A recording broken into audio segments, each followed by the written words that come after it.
to look for America.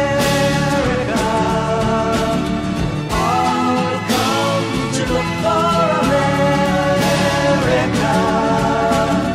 All come to look for America.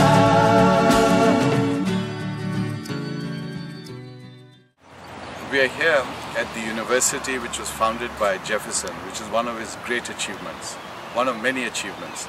Jefferson, of course, is one of the founding fathers of the United States of America and certainly one of my heroes. He's an extraordinary figure, writing in the 18th century, just think of it, about acceptance and tolerance and interfaith dialogue and understanding. He actually writes that the United States is open to Muslims, Christians, Jews, everyone. People need to respect each other, to really have a pluralist vision of society. And his message is more relevant than ever today in the 21st century.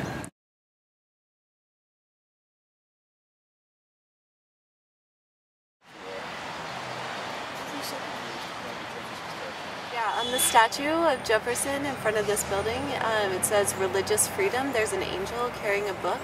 It says God, Jehovah, Brahma, Atma, Ra, Allah. So, 1786. And freedom? At the top. It says religious freedom, 1786, and then...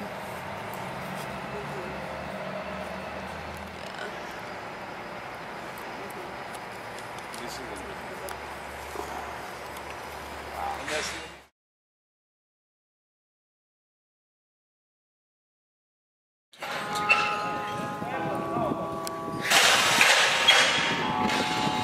a Greek temple, this one on the right here, and then that also is Greek architecture, the columns and the...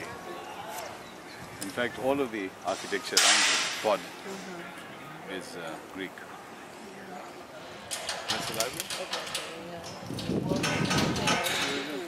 Yeah. But still an impressive campus. Yeah. So Jefferson designed the University of Virginia, and he designed it so that students could live directly with professors. And he has this system where it's a big house where the professor lives and then 4 smaller apartments in between another big house. So that constantly there was an interaction of ideas and living a life of the mind. And Frankie was telling us that, you know, there weren't grades, that he didn't want to give out degrees for the university. It was just purely learning for learning's sake. Knowledge was everything for Jefferson. And it's steeped in Greek philosophy, and the architecture is very Greek, and there's the whole idea that there's a certain amount of space here and everything, so.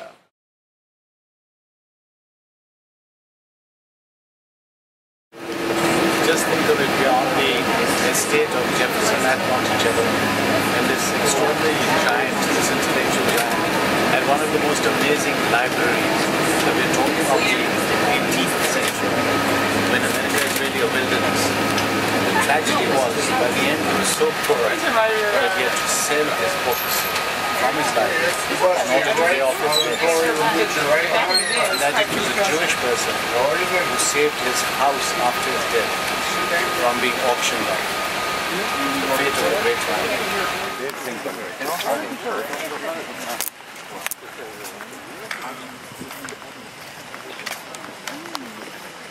During the Revolutionary War, a member of Congress, and then he was sent to France for 5 years to get treaties and trade agreements and loans for the country.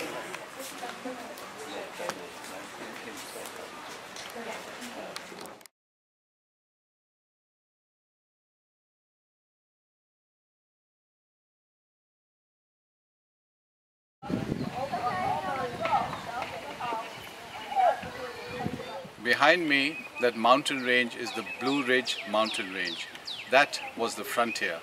Beyond that, there were Native Americans and very little knowledge of what lay on that side of the mountains.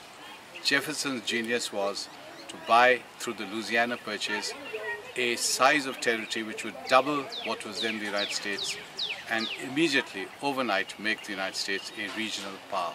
So he acquired territory not through the force of military arms, but through purchase, once again reflecting his very scholarly, fair, and open mind.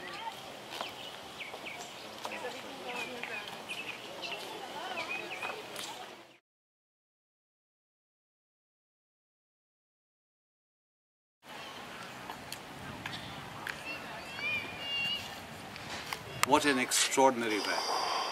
Not only the President of the United States for 2 terms, but simultaneously the President of the Philosophy Society, the scientific society of the country.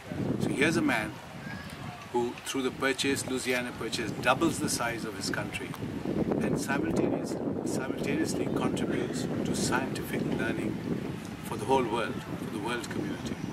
He spoke 7 languages, had an extraordinary library, and had an inventive mind. He's always adapting, he's eclectic. He's taking things from France, from Europe, and Americanizing them, bringing them to America, and constantly promoting an idea of a pluralist world.